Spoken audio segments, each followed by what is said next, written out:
नमस्कार दर्शक मित्रों, आप देख रहे हैं जीपीएमसी न्यूज 24/7 लाइव।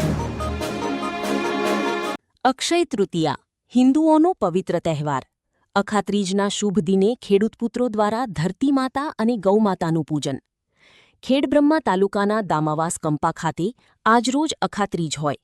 અક્ષય તૃતીયા નિમિત્તે માતા ધરતીનું પૂજન અને ગૌમાતાનું પૂજન 4 તાલુકા મંત્રી શ્રી દિનેશભાઈ પી પટેલ અને સુશીલાબહેન સાથે મળીને મા ધરતીનું પૂજન કરેલ હતું અને ગૌમાતાનું પણ પૂજન કરી ધન્યતા અનુભવી હતી. ખેતર, ખેડૂત અને ખમીર જીવંત રહે.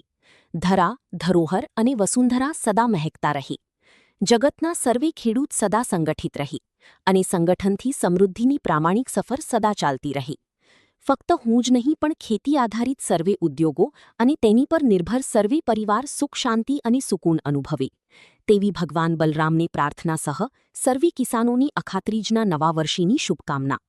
નવું વર્ષ નવી કૃષિ ક્રાંતિ સહ સદા યોગી, ઉપયોગી, ઉપજવંતુ અને રાષ્ટ્ર નિર્માણમાં સહભાગી થઈ શકીએ તેવું રહેજો મારા નાથ, એવી આશા રાખી છે જગતનો તાત.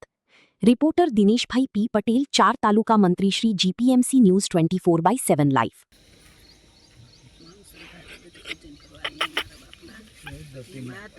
મારી માં દયાળુ હતું તો જગને